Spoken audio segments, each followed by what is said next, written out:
March 20th, 1995. It's the morning rush hour in the world's busiest subway system. Millions of commuters are packed into trains, a moving symbol of modern Japanese efficiency. But they have no idea that among them are members of a doomsday cult, carrying a weapon of mass destruction in ordinary plastic bags and newspapers. In just a few minutes, an invisible killer would be set loose, turning a routine commute into a scene of unimaginable horror.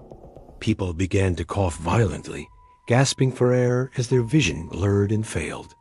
Panic erupted as bodies started collapsing onto the station platforms. This is the story of how one charismatic leader convinced his followers the world was ending, and that the only way to save themselves was to start the apocalypse. The rise of a false messiah. So how did a nightmare like this unfold deep beneath the streets of Tokyo?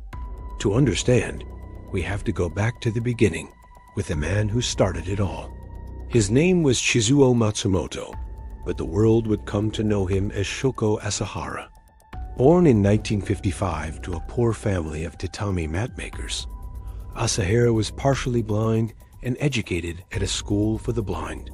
After failing to get into the prestigious Tokyo University, he tried his hand at acupuncture and even ran a pharmacy. But his business went under after he was arrested for selling fake cures.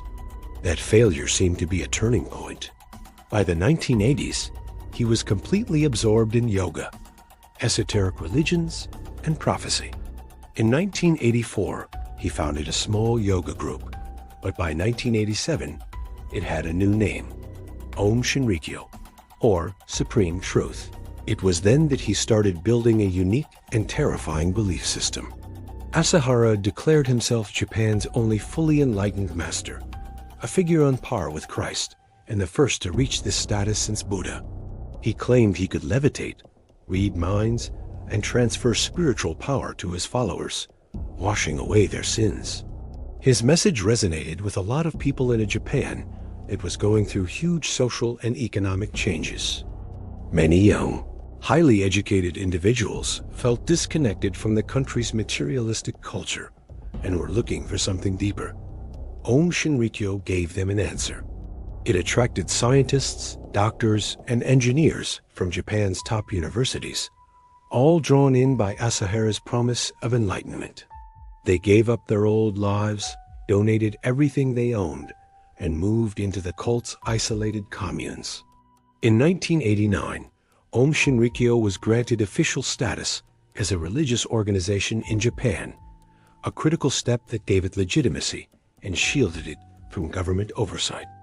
But behind the serene facade of a spiritual movement, something far more sinister was growing, an ideology of terror. Aum Shinrikyo's ideology was a dangerous cocktail, mixing Buddhism, Hinduism, and apocalyptic Christianity with the prophecies of Nostradamus. At its heart was a paranoid and violent worldview. Asahara preached that a final apocalyptic war was just around the corner, probably a nuclear conflict kicked off by the United States against Japan. He taught his followers that only they, the chosen few, would survive this catastrophe and rise up to build a new utopian kingdom.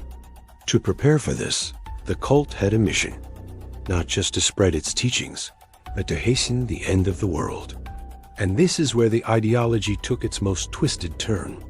Asahara developed a concept he called Poa, a warped version of a Buddhist principle. He convinced his followers that murdering non-believers wasn't a sin at all. In fact, it was an act of mercy.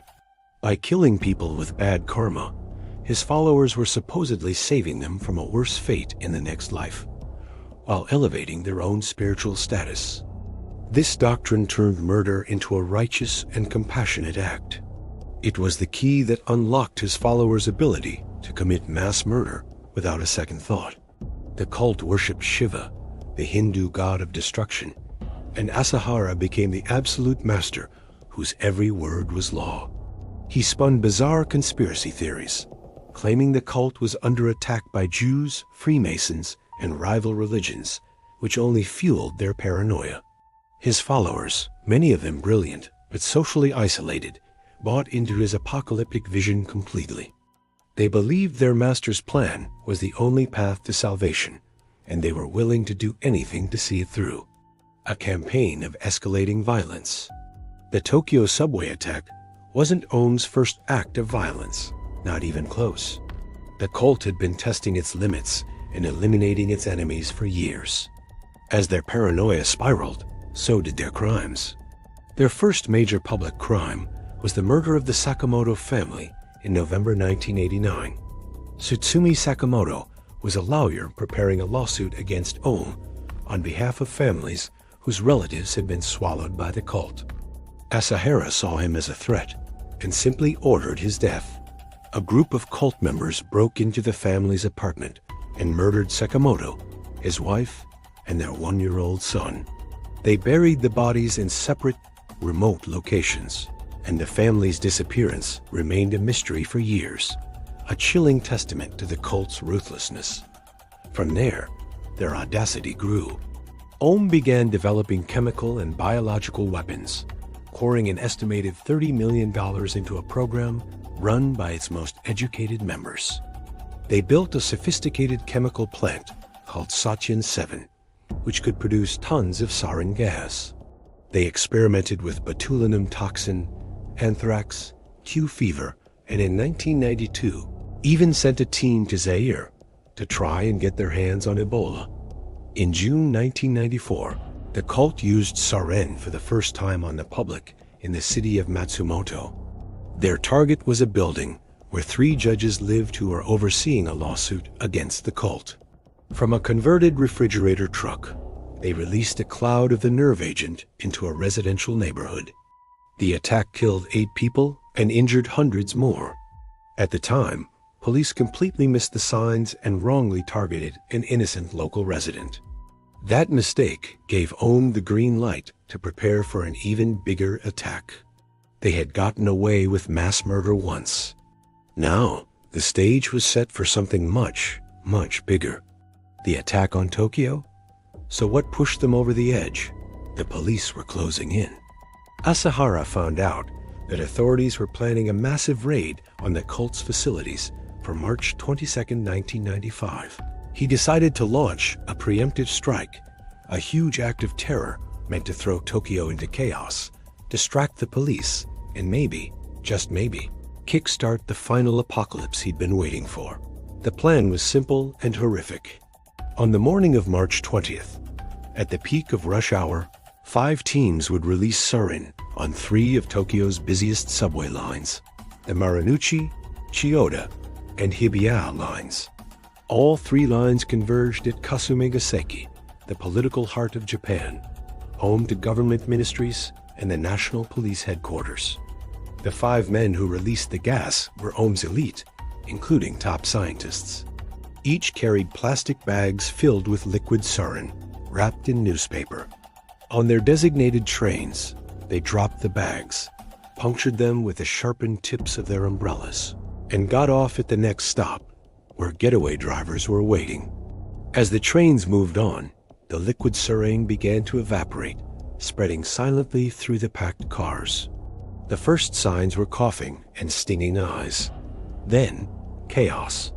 Passengers collapsed, struggling to breathe, foaming at the mouth, their vision failing. Panicked commuters scrambled out of the stations, unknowingly carrying the poison on their clothes and spreading it to the streets above. The attack killed 13 people and injured over 5,800, leaving many with permanent damage. Tokyo, a city famous for its order and safety, was plunged into terror.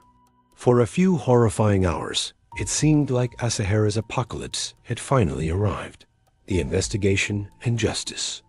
In the aftermath, Japan was in a state of shock. But suspicion almost immediately fell on Aum Shinrikyo. 2 days later, thousands of police launched raids on the cult's compounds all across the country. What they found confirmed their worst fears. Labs packed with chemicals for making nerve agents, stockpiles of weapons, and even imprisoned cult members. The manhunt for the cult's leadership began. On May 16, 1995, after weeks on the run, Shoko Asahara was discovered hiding in a small, secret space between floors at a cult compound near Mount Fuji. His arrest was followed by hundreds more, including the subway attackers and the cult's top scientists. The trials that followed were the longest and most complex in Japanese history, stretching on for more than 20 years. Bit by bit, the full, horrifying scope of Aum's crimes came into focus, from the Sakamoto family murders to the Matsumoto gassing. In court, Asahara was often rambling and incoherent, never giving a clear motive or an apology. In 2004, Shoko Asahara was found guilty and sentenced to death for orchestrating the attacks and a dozen other crimes. Over the years, 12 of his top followers received the same sentence. The legal saga finally ended in January 2018. On July 6, 2018, Shoko Asahara was executed by hanging, along with 6 of his followers. The remaining 6 were executed on July 26th, bringing a final, grim end to one of the darkest chapters in modern Japanese history.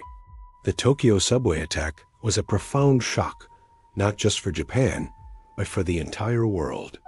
It shattered the nation's sense of security and exposed a terrifying vulnerability in modern life. The event forced Japan to ask how a group like Aum Shinrikyo could attract so many educated followers and operate with impunity for so long, partly shielded by laws meant to protect religious freedom. Today, the legacy of Aum Shinrikyo is complicated. The cult was disbanded, but it splintered into successor groups, mainly Aleph and Hikari no Wa. These groups have publicly denounced the violence of the past, but Japanese authorities continue to monitor them closely.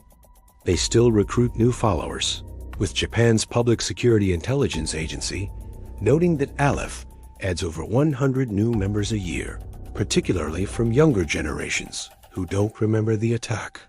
The story of Aum Shinrikyo is a chilling look at the danger of charismatic leaders and how apocalyptic ideas can drive people to do the unthinkable. It shows how the search for meaning can be twisted into a justification for terror, turning brilliant minds into instruments of death. The scars from that March morning run deep, not just for the victims and their families, but for a nation that was forced to face the reality that chaos can erupt from the most unexpected places. If you found this analysis compelling, subscribe for more in-depth explorations of complex cases like this one.